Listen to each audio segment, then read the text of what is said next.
तो हमारा आज हम एक रिवर्स इंटीजर प्रोग्राम बनाएंगे कि रिवर्स कैसे करते हैं नंबर को, कोई भी नंबर हो।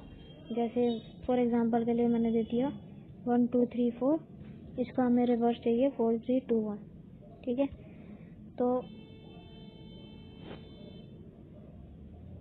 तो यहाँ पर एक मिनट,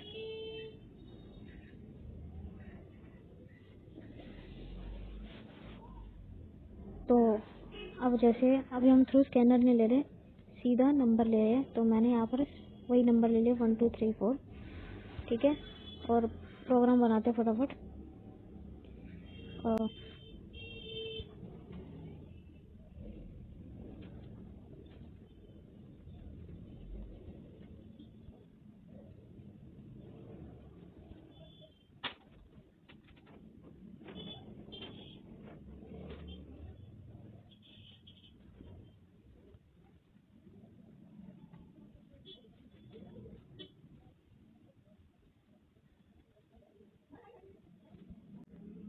तो अब इस प्रोग्राम को रन करके देखते हैं।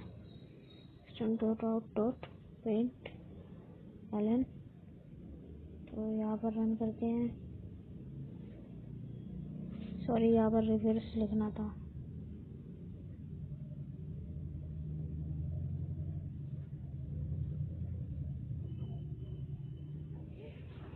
तो यहाँ पर रिवर्स, और अब देखते हैं। तो आ गया 1 2 3 4 का 4 3 2 1। अब ये कैसे हुआ है तो यहाँ पर अब समझते हैं। तो 1 2 3 4 कम है 0 से, मतलब जब तक यानी कि 0 0 नहीं हो जाता, इसका मतलब है इज नॉट इक्वल टू 0। तो अभी 0 नहीं है, 1 2 3 4 इज नॉट इक्वल टू 0। ठीक है, तो ये फिर इस वाइल कंडीशन में चलेगा, अंदर जाएगा। अंदर जाने के बाद ये अब चेक करेगा। यहाँ हम ड्राई रन कर रहे हैं कमेंट करके, देखो। तो यहाँ पर जैसे 1 2 3 4 का मॉडुलस यानी कि रिमाइंडर, मॉडुलस रिमाइंडर निकालने के लिए होता है। ठीक है, तो हमने परसेंटेज किससे किया, 10 से किया। तो 1 2 3 4 का परसेंटेज 10 से किया, तो हमारा कितना निकला, 10 1 10। ठीक है, 10 2 20, हमारा 4 रिमाइंडर निकला, ठीक है, और अब हमने यहाँ पर रिवर्स किया। तो रिवर्स करने पे हमें क्या आया, रिवर्स में हमने पहले क्या लिया है, इनिशियलाइज करा है 0। तो 0 इंटू 10 प्लस रिमाइंडर हमारा कितना निकला, 4 निकला ना। तो 0 इंटू 10 प्लस 4 यानी कि कितना आया, 4। 0 इंटू 10 0 प्लस 4 आया ना हमारा। तो अब यहाँ पर हमारा रिमाइंडर यहाँ पर 4 निकला पहले वाले केस में, और हमारा जो रिवर्स निकला वो 4 निकला, यानी कि रिवर्स के अंदर हमारा 4 स्टोर हो गया। अब हमारा क्वेश्चन कितना बचा, हमारा क्वेश्चन बचा 1 2 3 बचा ना हमारा। तो 1 2 3 हमारा क्वेश्चन बच गया। ठीक है, अब हमने फिर से करा, ऊपर गए, फिर से हमने चेक करा 1 2 3 इज नॉट इक्वल टू 0। ठीक है, फिर से अंदर जाएगा वाइल लूप के अंदर।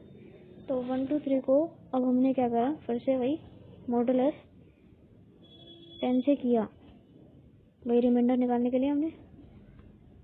तो अब क्या बचा हमारे पास, 1 2 3 10 1 जा 10। ठीक है, 23 आया, 10 2 जा 20। तो क्या कितना बच गया, 3 रिमाइंडर। अब हमारा रिमाइंडर 3 बच गया। ठीक है, तो अब क्या होगा कि 4 तो पहले से रिवर्स में स्टोर था, तो 4 इंटू 10 हमने करा, प्लस रिमाइंडर कितना हुआ, रिमाइंडर हमारा कितना था, 3 था ना। तो यहाँ पर क्या हुआ कि 4 इंटू 10 40 प्लस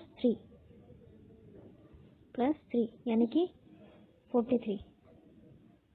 ठीक है, तो यानी कि अब रिवर्स में हमारा क्या स्टोर हो गया, 43। ठीक है, अब यहाँ क्वेश्चन में क्या बचेगा, 1 टू 12 बचेगा। अब यहाँ हमने फिर से 12 को परसेंटेज 10 किया। ठीक है, 12% 10 किया। 12% 10 करने के बाद अब हमारा यहाँ पर रिमाइंडर क्या बचेगा, 2। 2 बचेगा, क्योंकि 10 1 10 तो 2 ही बचेगा रिमाइंडर। ठीक है, अब हमने यहाँ पर फिर से वही करा 43 इंटू 10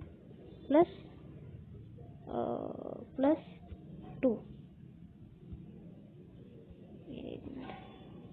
ठीक है, तो यहाँ पर क्या आएगा 430 प्लस 2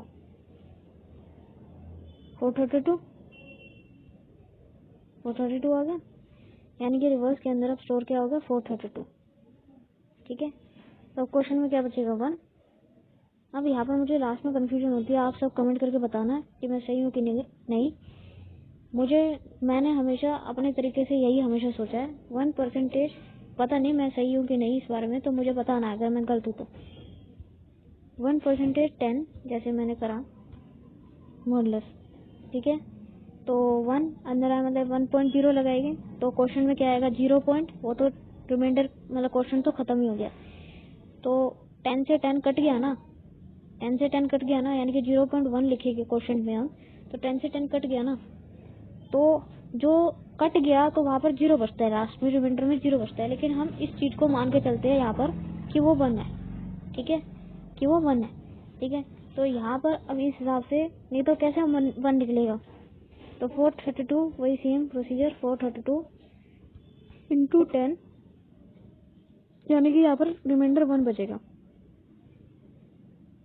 ठीक है, 432 इंटू 10 प्लस 1 वही, फिर यहाँ पर निकल जाएगा 4321 पूरा करके। अब क्वेश्चन में हमारा 0 था, क्योंकि 0 पॉइंट समथिंग था, 0.1 हाँ 10 1 10 0 पॉइंट समथिंग था, तो 0 आया, तो यहाँ पर 0 इज इक्वल टू 0, लूप से बाहर आ जाएगा और यहाँ पर हमारा खत्म। तो हमारा रिवर्स में 4321 था, तो 4321 आ गया। अब यही अगर हम स्कैनर से करते हैं तो स्कैनर से लिख लो।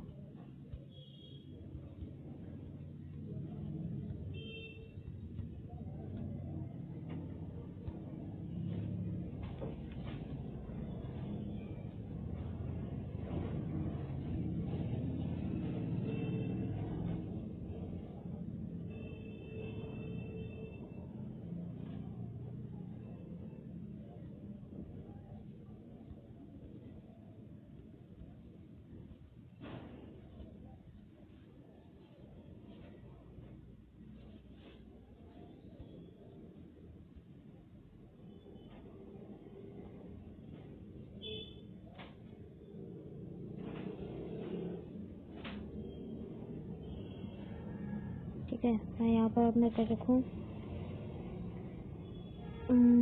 4563, तो यहाँ पर आएगा 3645। हो गया, तो आप कोई भी नंबर ले लोगे तो ये रिवर्स करके दिखा देगा। Thank you.